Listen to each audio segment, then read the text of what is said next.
Is Jaap van Laar. I'm the editor-in-chief of Rheumatology, and with me is Professor Westhovens from Leuven University, Department of Rheumatology. Welcome, René. It's a pleasure to have you here, and I'm going to speak with René about his latest publication in rheumatology about the Don't Retard project in juvenile idiopathic arthritis. René, what's the background of this project? Well, the background, as usual, when I do science, is questions from the clinic, problems that are coming from the clinic, and we were confronted, as many of us I think, by the fact that people with juvenile idiopathic arthritis grew up, and about 50% of the people with juvenile idiopathic arthritis do persistent disease activity when they are, let's say, 16, 17, 18 and older, and that there is many problems in the clinic. Problems of compliance with treatment, and problems that are specifically related to specific aspects of young adolescents or young adults, like moving to a job, dealing with their disease and becoming pregnant, having a relationship and things like that. And there's very few structurized care programs of this. The Don't Retard is a very specific design, really rooted in practice, because when we started the project, actually we were asking for money, and then we were having external reviewers on the project, and we were originally writing it as a randomized trial, and then the external reviewer said, don't do that, because it's logical that you do things like that, and that you don't undertreat or treat a certain group.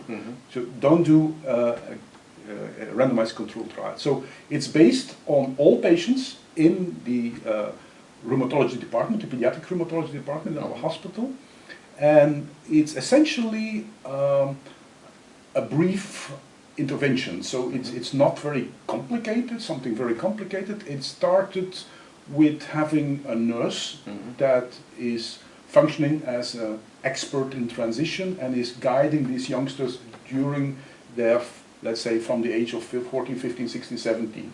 As long as the quality of the transition is met, then we allow them to transition to adult care. And actually, what is in this paper now is the evaluation of this project over 2-3 years. Right.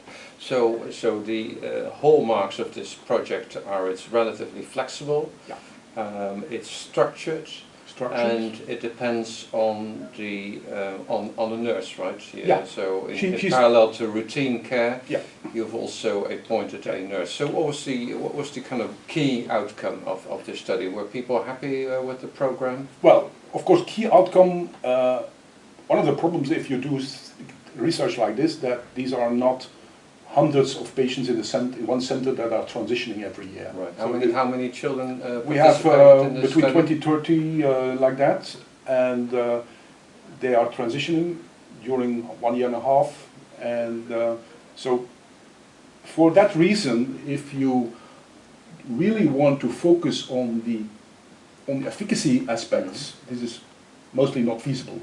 So we were looking to satisfaction, to specific aspects that were posing problems. And also we found out what the, let's say, we had a rough evaluation of the magnitude of differences that you could achieve. That was mainly the main outcome of this paper, so that we have for the future an idea of the magnitudes of different aspects that you can achieve in satisfaction and as well of parents, as well of children, of course, of adolescents. And then knowing this now, this would allow future research to do proper powered research in evaluating real efficacy outcomes of this kind of transition project. So, well, with that I would like to thank you for coming and giving this information, and I recommend viewers read the original article in Rheumatology. Thank you very much.